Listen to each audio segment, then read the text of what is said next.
नमस्कार। मैं संजीव कुमार। आज विवेकानंद जीवन के अनजाने सच इस पुस्तक के लेखक हैं शंकर और अनुवाद किया है सुशील गुप्ता जी ने। इसके महत्वपूर्ण अंशों को जो बेहद हृदय स्पर्शी हैं मैं आपके समक्ष प्रस्तुत करने का प्रयास कर रहा हूं। सन्यासी की व्याख्या के संदर्भ में एक बार विवेकानंद ने स्वयं कहा,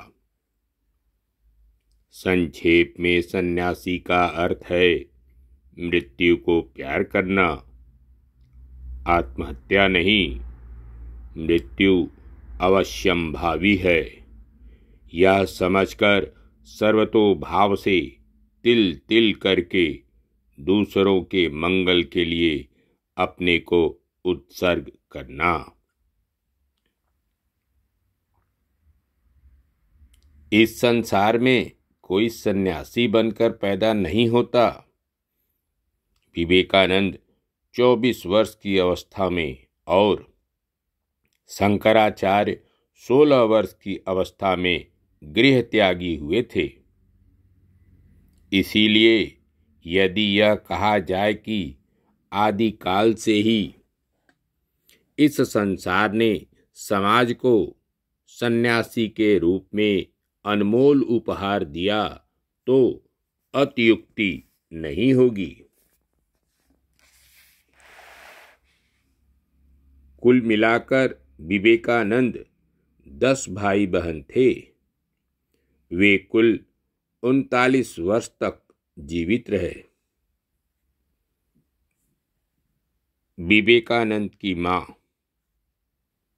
सौभाग्यवती और सुदर्शना होने के बावजूद भुवनेश्वरी चिर दुखिन ही रहीं। एक के बाद एक संतानों की अकाल मृत्यु, शोचनीय हालत में बेटी की आत्महत्या और अंत में विश्व विजेता संतान नरेन का आकस्मिक निधन, आर्थिक तंगी, वंशलोप की आशंका, नाते रिश्तेदारों के साथ कानून की लंबी लड़ाई, मेनिंजाइटिस रोग की शिकार होकर भुवनेश्वरी का निधन 25 जुलाई 1911 को हुआ। ऐसी मां के लिए स्वामी विवेकानंद आजीवन चिंतित रहे। अपने को कोसते भी थे। उन्होंने अपने खत में लिखा है, मैं अति नकारा संतान हूँ, अपनी मां के लिए कुछ भी नहीं कर पाया। उन लोगों को जाने कहाँ तो बहाकर चला आया।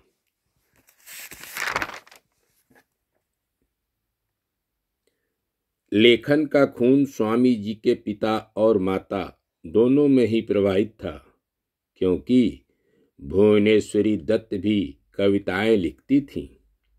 साथ ही वे किताब पागल भी थी। सन 1911 में अपनी मृत्यु के दिन तक हर दिन वे कई कई घंटों तक किताब पढ़ा करती थी। विवेकानंद में हैरत अंगेज ज्ञान की पृष्ठभूमि भी भुवनेश्वरी ने ही रची थी। विवेकानंद ने मुक्त कंठ से कहा है, अपने ज्ञान के विकास के लिए मैं अपनी मां का ऋणी हूं। भुवनेश्वरी बिल्कुल गोरी चिट्टी थी, आवाज बेहद मधुर, हर कदम पर अभिजात, बुद्धिमती, कार्यकुशल, मितभाषिणी, गंभीर स्वभाव, बातचीत में मिठास, लेकिन तेजस्विनी। अपने बेटे को उन्होंने सीख दी थी, आजीवन पवित्र रहना, अपनी मर्यादा की रक्षा करना, कभी किसी की मर्यादा मत लांघना, खूब शांत रहना, लेकिन अगर आवश्यक हो तो अपना मन दृढ़ रखना। जीवन क्या है? इस महत्वपूर्ण प्रश्न के उत्तर में स्वामी विवेकानंद ने अपने परम भक्त और दुख के दिनों में परम मित्र खेतड़ी के राजा अजीत सिंह से कहा था कि सतत प्रतिकूल स्थिति श्रृंखलाओं के खिलाफ आत्म प्रकाश और आत्म विकास की कोशिशों का नाम ही जीवन है। सोने जैसे परिवार का बेटा नरेंद्र नाथ लगभग एक ही समय में दो प्रबल भंवर में फंस गया था। पहला भंवर था आध्यात्मिक जगत में विपुल आलोड़न, दक्षिण के श्री रामकृष्ण से साक्षात्कार। दूसरा भंवर था पिता विश्वनाथ की आकस्मिक मौत से पारिवारिक विपर्यय। विश्वनाथ के निधन के बाद कोई भी उनके शोक संतप्त परिवार को फूटी कौड़ी की भी मदद करने के लिए आगे नहीं आया। पिता की श्राद्ध शांति के बाद ही नरेंद्र नाथ समझ गए कि उन लोगों की आर्थिक स्थिति भयावह हो चुकी है। वे समझ गए थे कमजोर और दरिद्र लोगों के लिए यहाँ कोई जगह नहीं है। एक बार नरेंद्र नाथ ने अपने मास्टर साहब महेंद्र नाथ गुप्ता से जो कहा था, कथा सूत्र में वह भी लिपिबद्ध है, जो इस प्रकार है। काफी दुख तकलीफ पाते पाते हमारी यह हालत हो गई है मास्टर साहब। आपने ऐसी दुख तकलीफ नहीं झेली, इसलिए मैं जानता हूं जब तक हम दुख कष्ट नहीं उठाते तब तक हम अपने को ईश्वर को अर्पित नहीं कर पाते। दुर्दिन की हालात स्वयं स्वामी जी के शब्दों में। जवान होने से पहले ही मेरे जो साथी चरित्रहीन हो गए थे और गलत तरीके से मामूली कुछ कमा लेते थे, उनमें से ही किसी किसी को मेरी दरिद्रता की खबर मिल गई और उसने मौका का फायदा उठाते हुए मुझे अपने गिरोह में खींचने की कोशिश की। मेरी स्थिति समझते हुए अविद्या रूपिणी महामाया भी मेरे पीछे पड़ गईं। एक संपन्न महिला की भी नज़र मुझ पर पड़ चुकी थी। मौका देखकर उसने भी मेरे पास संदेश भेजा कि मैं उसके साथ साथ उसकी संपत्ति ग्रहण करके अपना दुख दारिद्र्य मिटा सकता हूँ। बेहद अवज्ञा और सख्ती दिखाकर मैंने उससे पीछा छुड़ाया।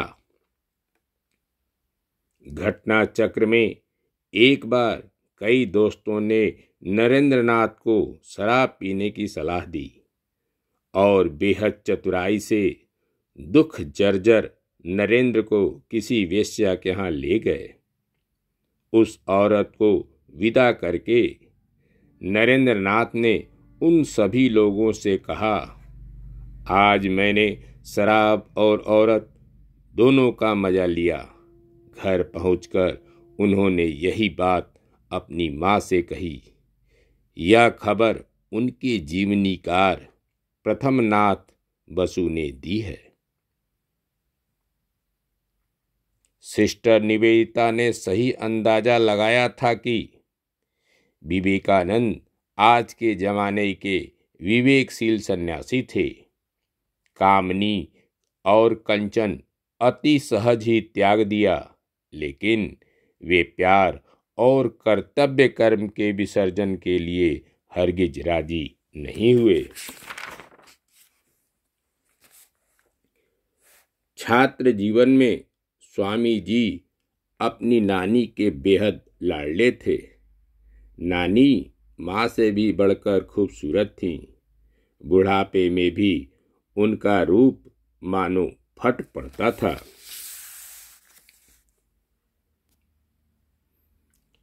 श्रीमती भुवनेश्वरी दासी भुवन विजेता संतान की अविस्मरणीय माँ भुवनेश्वरी दत्त की एकमात्र तस्वीर है।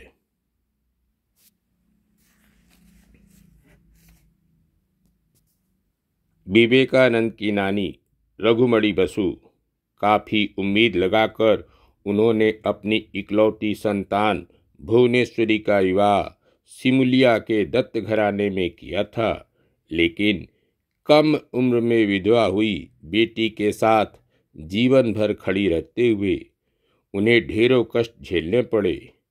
कुल 2 दिनों के अंतराल में माँ बेटी की मृत्यु। अभागिन लेकिन गरीबिनी बेटी के पहले परलोक भेजकर ही उन्होंने मुक्ति पाई। स्वामी जी की माँ असाधारण सुंदरी और मेधावनी थी। रघुमणि देवी की अन्य कोई तस्वीर उपलब्ध नहीं है। धन्यवाद। नमस्कार। शेष अगले अंक।